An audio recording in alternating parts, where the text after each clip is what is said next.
Well, here we are, second episode, What's Up in Ottawa? Episode 2. Yeah. Very excited to be here. Me too. And so today we're going to be covering May, June, and July for what's coming up in Ottawa. Actually, there's a couple things coming up for us in those months from a travel media department perspective. So in May, I'm going to be going to the Rendezvous Canada trade show that in the past has been predominantly for travel trade, but they're also having media this year. So I'm really excited to go and meet the media there. It's pretty cool. And what about you? In June, right? June, I'm going to the annual TMAC conference. And I'm so excited about that because TMAC is such an amazing group, or such an amazing it offers so many opportunities for us to get to know media, for us to create these relationships, and just to sort of like get to know what media is up to as well. Yes. So I'm really looking forward to that. The whole organization are so fun. Fantastic, for sure. And you have a little bit of a secret too, right? For being on. I'm going to be moderating a panel discussion where we're going to talk about the relationship between DMOs and media. Perfect. And how to better work with one another, which is something that I know a lot of people will benefit from, because this is something that we're all trying to figure out what's the best way to benefit from each other and how to work with each other, right? Perfect. So I'm looking forward to that as well. Yeah, well, we're all happy that Very you're going to be there. Thank you, T-Mac, for that opportunity. I'm pretty stoked about that. All right. Well, we want to get into some of the cool stuff that's coming up for this early spring, early summer. Yeah, what's up in Ottawa? What's up in Ottawa? So really exciting stuff. As you know, the Ottawa Summer Savings Pass just launched. Yeah. And so that's about 7 of our attractions that are offering up to 50% off with this Summer Savings Pass. And they're launching it now for pre-sale. So the pass itself, you get about up to 50% off, but from now until June 16th, they're going to be doing an extra 30% off anyone who pre-purchases the pass. Cool. So it's, if you use the promo code Ottawa30, and you can redeem the passes come June, and it's Summer Savings Pass. So you go in the summertime. It should be great. I think it says it pretty much for itself, right? Yeah. No. And some of the vendors. So there's the Haunted Walk, there's the e-bike rental, there's Rent-A-Bike, the cruise line. Gosh, there's so many more. You're just going to have to go to the website and check it out. That's what it's there for. And what's up in Ottawa with you? Well, on my end, what I'm looking forward to, like you brought up e-bikes. I think one of the most interesting thing about Ottawa, just in general, is how friendly it is to cyclists and people who like this method of transportation. But it's more than just a method of transportation. It's a good way to stay healthy, a good way to remain active, and a cool way to discover Ottawa as well, especially during that season. I agree. And what I like about it, so it's e-bike, so this electrical pedaling assistance for people who might have more of an issue with that, but also for some people who just like the electric side of it. You know what I mean?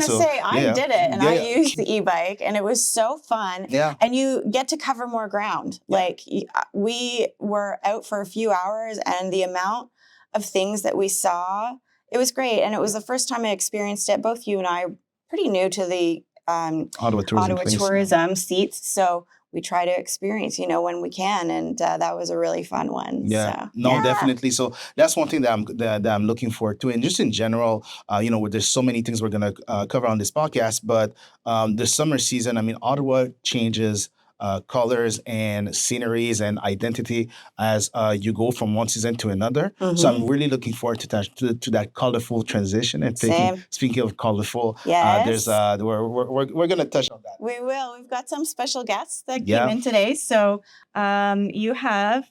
On my end, I had Joe Riding, Executive Director of the Canadian Tulip Festival, who's going to give us a rundown about the Canadian Tulip Festival. But it's a topic that always gets brought up when I travel, when I meet media overseas and all that kind of stuff, because there's more to it than just tulips. Do we love the tulips? We do, but there's a history behind it. There's a friendship behind it. There's a romantic part of it that really resonates with people. Yep. And I'm looking forward to have Jo writing, telling her part, her version of, telling her in her own words. Yes. And again, like that's part of the colorful parts that I was looking forward to. Yeah, to discuss. I'm looking forward for that to come through too. So, and then after Jo, we had Trina from Mādahòkì Farm. She came and she talked about the big news and the little news that's happening at the farm. So really excited for that.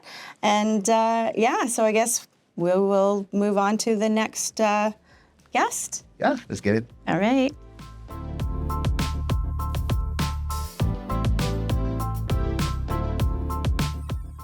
First guest for the second segment, What Else is Good? As promised, is Jo Riding, Thanks for Executive coming. Director of the Canadian Tulip Festival. Thank you for taking part of this second episode of our podcast. Thanks for having me. It's a pleasure to have you here. So the Canadian Tulip Festival is a topic that always comes up when I'm traveling for Ottawa Tourism, when I'm talking to media from overseas. Yes. They want to know about the history of the Canadian Tulip Festival, why it's such a big deal here. Can you first take us into how this festival came to be? Oh, absolutely. So the festival was started in 1953. So this is actually our 72nd year. Wow. Yeah, if you can believe that. Yeah. We are seniors now. And originally the tulips were given to Canada for a gift of gratitude from the Dutch. And the reason they were so thankful was not only did we provide safe refuge for their royal family when the Netherlands was occupied by the Nazis, but 7,500 plus service members lost their lives in the battle for the liberation of the Netherlands. So the then Princess Juliana was here in Ottawa. She had her third baby here, Princess Marguerite, at the Ottawa Civic Hospital, the only royal person ever born on Canadian soil. And when she did get home, she sent 100,000 tulip bulbs in gratitude that first year. And for 79 years since, they have been sending 10,000 tulip bulbs a year that get planted at the Tulip Festival That's site. wonderful. All over the city. Yeah. So beautiful testimony of a long-term friendship between two nations that gets celebrated here. I think that's beautiful. It is. It's really a unique royal and military story. It's a romantic story that isn't like anything else in this country. And it really does speak to our shared values with the Netherlands. And in a time like this, where we are looking at more conflict overseas, being able to stress that is really important for us, and continuing the education, because pretty soon, our Second World War veterans will be gone, and it'll be up to us to continue that education. Well, and that's why we have this wonderful event coming up. Shall we get into it? Yeah. Okay. So what are some of the things that people can expect this year that you would like for our audience to be made aware of? Oh, so much going on. So this year we are celebrating with the Royal Canadian Air Force. So it is 100 years since we have had our Air Force, and we are going to be telling some amazing stories about our Air Force's participation in the war. And I think one of the biggest things I love is our sound and light experience. It's about Operation Manna. This was the largest humanitarian effort in the Second World War. The Dutch people had just come through something called the Hunger Winter. So you can only imagine they were actually eating boiled tree bark and tulip bulbs to stay alive. Oh, how awful. I know. And so what happened was Canada combined with the UK launched this Operation Manna and dropped tons of food to the Netherlands. And I actually met a lady in the park last year who was telling me about how she lived through the Hunger Winter, and she received those food drops. And she was telling me how her and her siblings, they could only really eat a small square of chocolate because they were still so starved. But that level of friendship and cooperation and gratitude hasn't changed for 7 decades. And so what we also did was we took our honored veteran of the year, Ronald Shorty Moyes, who is truly amazing. We took his memoirs and we turned that into part of the script as well. So we're telling real stories in a multi-sensory experience. So you are going to feel like you are right there with the RCAF. And he's there in the opening ceremony, right? He is, and we are so thrilled to have him. Oh, so good. our opening ceremonies are on the Saturday, May 11th. Okay. The ceremony begins at 11 a.m., but I would arrive at 10:30 to get yourself a spot. Yeah. We will have the central band. We will have the Air Cadets. We will be hosting the Canadian Remembrance Torch. And we will also be hosting Ron Shorty Moyes. Amazing. Even his grandkids call him Shorty. Oh, yeah. Cute. Yeah. Do you have any surprises for audience? Because again, this topic comes up a lot when we travel overseas to meet media overseas, and what could they expect in terms of a surprise, something that might be different, that might blow them away this year? Absolutely. So I'll take you from our opening ceremony right to our closing ceremony. Sounds good. So closing ceremony, Sunday, May 19th, beginning at 8:30. We'll have a few words there. Then we have our Operation Manna, the sound and light experience. And then for our special surprise, we've got a drone show. Wow. I know. Okay, that's so really cool. so exciting. So 200 drones over Dow's Lake telling the story of the RCAF, both the history and today, how they serve us, serve our country, and serve the world. Great. Yeah, it's Very exciting. cool. That's very exciting.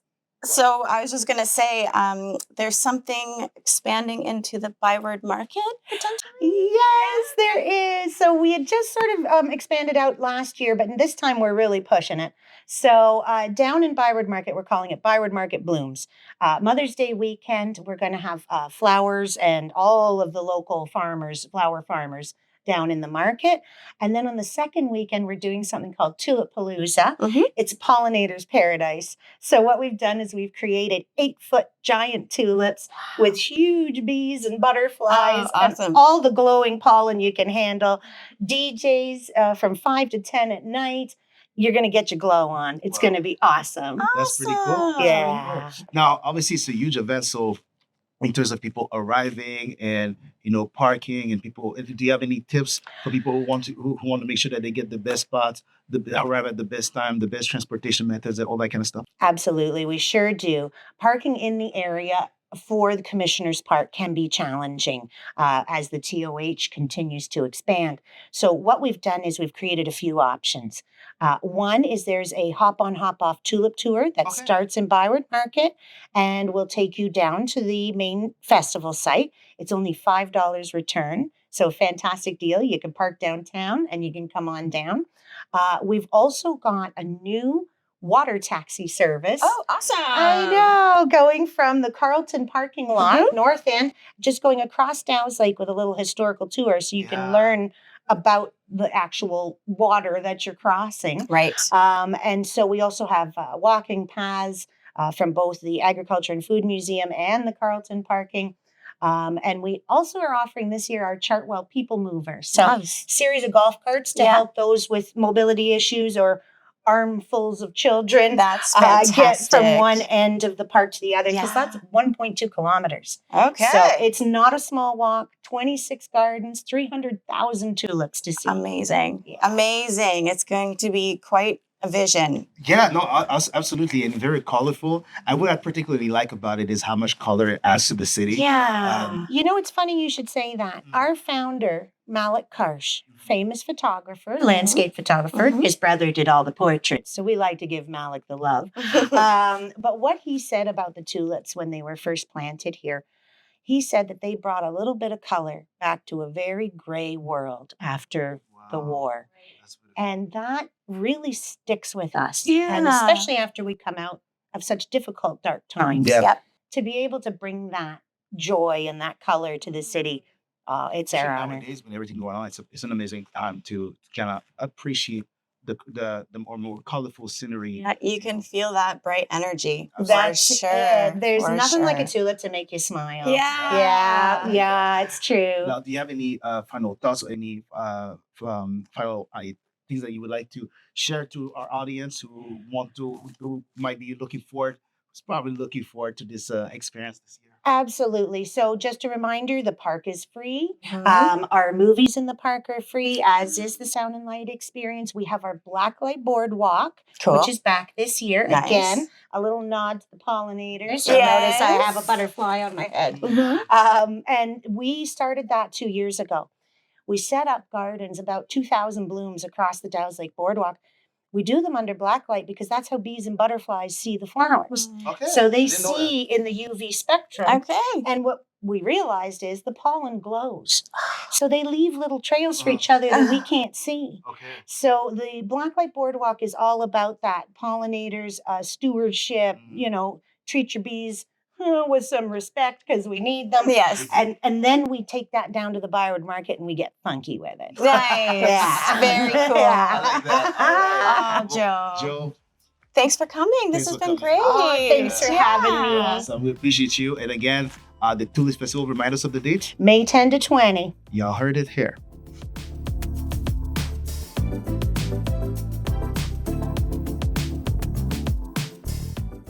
Wow, that was so great having Jo on the show.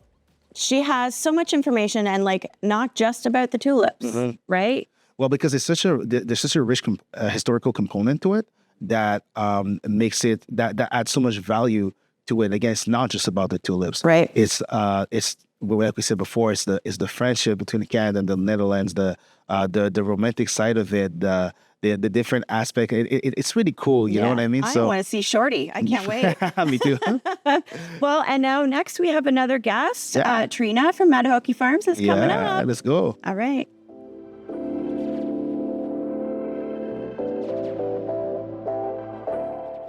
Hi, Trina. Thanks again for being with us. So officially, it's Trina Mather-Simard from Mādahòkì Farm with Indigenous Experiences. Wonderful, wonderful. We're so glad you could join us today. It's very exciting stuff, our spring, early summer podcast. Now, could you maybe give us a little bit of a history on the farm and your initiatives and where you're located and that kind of thing? Absolutely. So we actually have been running as Indigenous Experiences here in Ottawa since 1998. So we had a cultural attraction downtown Ottawa. And when we needed to find a new home, we were looking at all these beautiful green spaces, but it did not occur to us to move on to a farm until we actually had heard the story and met the Ojibwe spirit horses. So that was actually in 2021. And we're very new there. It's the former Lone Star Ranch that people may know in Ottawa. And it's 164 beautiful acres in the Greenbelt. And we're right on the 416 and Hunt Club Road at 4420 West Hunt Club Road. That's a great spot. Yeah. We've both been there and, we had fun when we went. Yeah. And it's such an amazing place to discover a lot of our Indigenous heritage here in Canada, which is like a huge part of what makes, our country what it is. And this is a huge part of what media wants to experience when they come and visit us. Absolutely. Yes. So can you let us know a little bit more about what you do at the farm from a day-to-day perspective? Yes. So, having the land and moving on to Mādahòkì from our little spot on Victoria Island, really let us expand how we share and promote Indigenous culture. Our communities are very connected to the land. And so being there just really allowed us to, share the stories and the connection with the animals like the Ojibwe spirit horses, to introduce walking trails and our traditional plants and medicines and how we use those, as well as just a lot of our cultural programs. So we do, Indigenous culinary experiences, powwow dance, interactive arts and crafts. And then we have 4 festivals a year on the grounds as well, that with our summer solstice being the largest, but we celebrate each of the change of seasons and kind of how our community, changed and connected and what that season change meant for us. Yeah. And speaking of summer solstice, can you let us know about what sort of activities or what can people expect at the farm for the summer solstice? Yes, it's my favorite festival of the year. I spend all year thinking of, new ways that we can introduce and engage people in our culture. So this year, one of the things we are doing is partnering with a lot of attractions around the region to kind of bring our Indigenous culture into other spaces. So we're doing lots of programming with like the National Arts Centre and the National Gallery and the museums. And then our festival and event kicks off on June 21st, which is National Indigenous Peoples Day. Wonderful. And so we're doing a lot of, cultural performances on the stage, and we have storytellers. We're doing a really lovely long table feast with guest chef Tanya Brandt from Six Nations. Nice. And then that evening, we're kickstarting our powwow, our competition powwow, a little bit earlier this year on that June 21st. And super excited. We have Northern Cree, which are, a massive Grammy-winning, drum group.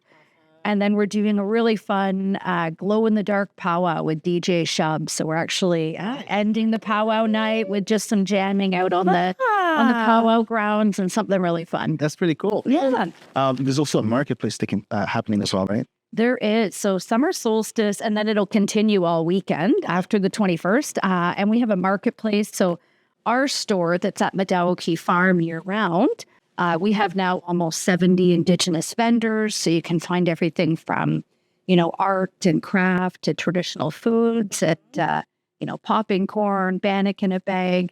But for summer solstice, we actually have another 50 vendors that join us and set up full booths with art, craft, and we have traditional foods. So, it's really a full-blown festival. It's a big party, and that shopping is one of my favorite parts, let me tell you. But my absolute favorite part is the Ojibwe spirit horses, ponies, and there's some news on the farm recently. Do you want to get into that for us? I sure do. And, the ponies really inspired the whole farm, and, we created that space to, be able to have them and share their story. And they're actually Canada's only Indigenous horse breed. And it went down to 4 of them in the 70s. So they're still very rare and endangered. So we're really happy to be playing a small role in bringing the breed back. So we have kept one of our horses as a stallion. And we have a broodmare, Sweetgrass, and our stallions, Migazy. And they just had their first foal together. So this is his first foal. And born just about a month ago. He's about a month old now.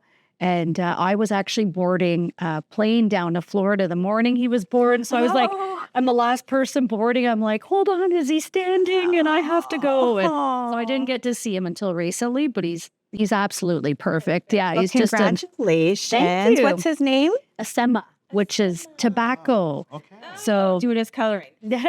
Due to his coloring, and his mom is Sweetgrass. So that's it. So she had one other foal for us that we named Cedar. So we're using all 4 of our sacred medicines. So our next one will be Sage, boy or girl. Oh, that fits. That It fits does, perfect. I know. Well, thank you so much for being with us, Trina. Is there anything else that you'd like for our audience to hear from you before you head out? No, just that we're open year-round at the farm. So we do lots of, group tour experiences and corporate groups, but we welcome all visitors to stop in and shop the marketplace. And you can always see our 10 Ojibwe spirit horses there. And so we are open year-round and hope people visit us at Mādahòkì. Share the land. Well, Vlad and I will be back very soon, and we'll be definitely sending our media friends there too. Good. Thanks so much. Yeah. Thank you. Much.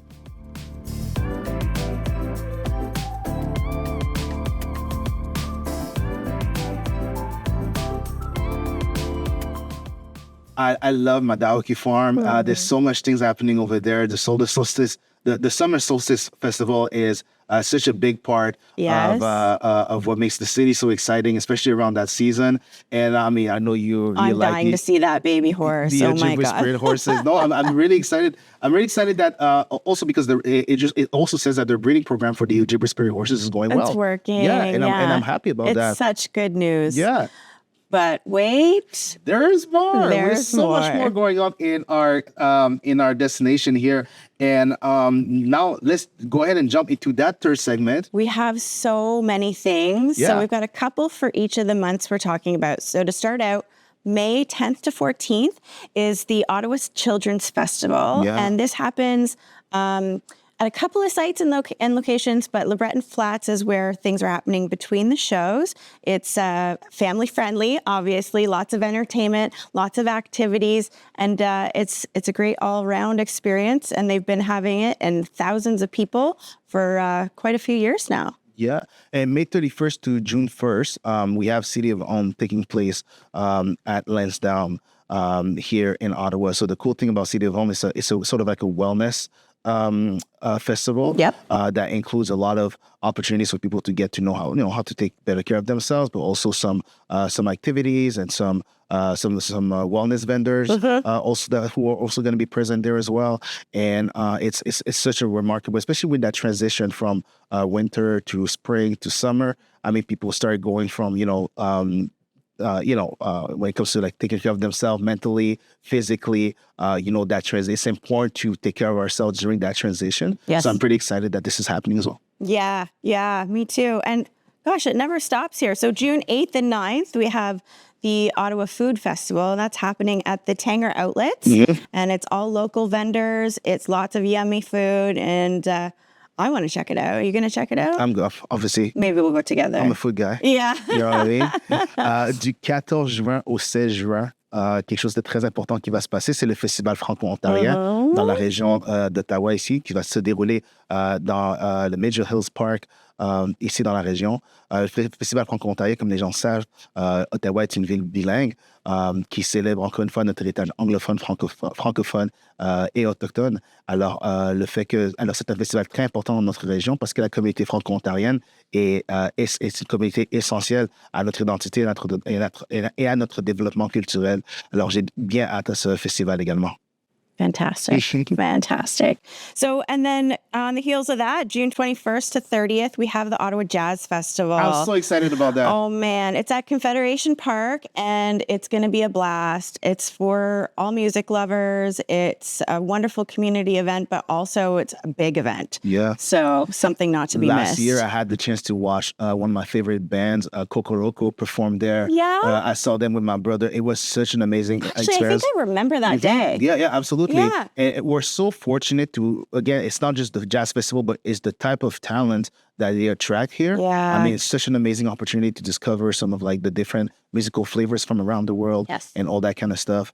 And to celebrate that. Furthermore, we have on July 1st, obviously, we have Canada Day, which is going to be celebrated in downtown Ottawa, but also in our sister region in Gatineau as well, with celebration and activities and taking place throughout the region to celebrate, the Canadian history, but also it's an amazing opportunity to get to learn what it means to be Canadian and how to be better Canadians as well. So as time went by, the meaning of that celebration has evolved and grown with the population. So it's a beautiful opportunity to get to see how we grow as a nation as we celebrate our history. Get out there, for sure. Yeah. And a great big event, which Ottawa is known probably globally for, is our Blues Fest. Oh, yeah. So that's happening July 4th to 14th. It's 10 days of amazing music, all different genres, not just blues, and big names. Like last year, I got to go see Shania, and I think Yeah, you did. I remember. Me and my friend Christine went, and we were two in about 30,000 people. It was a great big event, and it was a lot of fun. And it's happening. There's a couple of different sites, but on the Le Breton Flats and Canadian War Museum is the main stage. So super fun. You're going to want to check it out. You're going to want to check it out. And last but not least, les Grands Feux du Cagenet Lac-Lemay. C'est une célébration tellement importante dans notre région parce qu'il illumine notre ville de plusieurs couleurs. Alors, on a le Festival des Tulipes, évidemment, mais les Grands Feux du Casino de Lac-Lemay, c'est une célébration des feux d'artifice. Les feux d'artifice, c'est quelque chose qui me passionne depuis que je suis enfant, alors qu'ils se dérouleront pour les gens qui veulent les voir le plus près possible, avoir la meilleure expérience. Évidemment, ça se déroulera au Musée canadien de l'histoire dans notre région voisine, à Gatineau également. Et encore une fois, c'est tellement excitant de voir toutes ces couleurs, toutes ces lumières illuminer le ciel. Ça va être magnifique de voir ça qui se déroule le 31 juillet également. Can't wait. Can't wait. Alors ça comble le tout. This is the entirety, sort of like, not even the entirety, again, there's so much more. You know what I mean? We call the segment "Wait, there's more," but there's so much more happening in our region. So at the same time, we want to encourage our audience to go check out the Ottawa Tourism website. An events calendar. To stay up to date with what's going on in Ottawa. Yeah.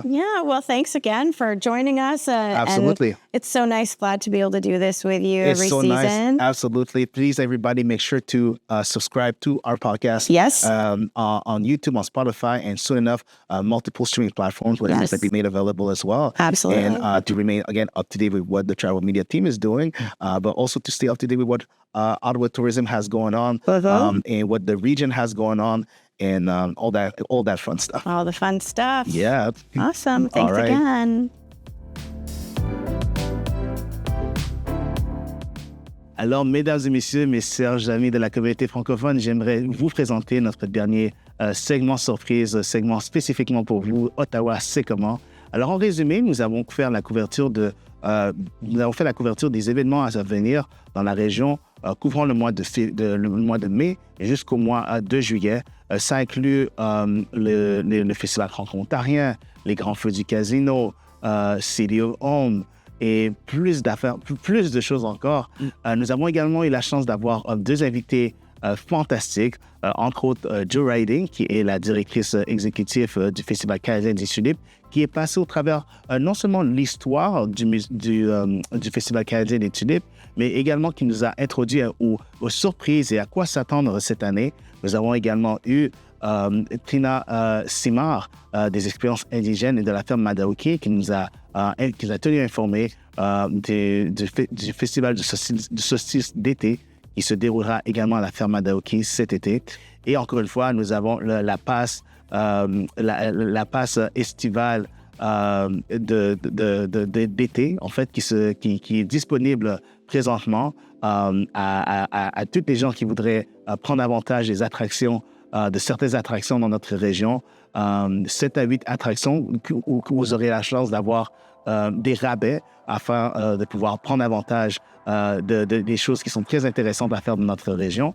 Et c'est tout pour moi. Alors, mesdames et messieurs, encore une fois, mon nom est Vladimir Jean-Gilles du département des médias et des voyages pour Tourisme Ottawa. On vous voit à notre prochain épisode. Au revoir.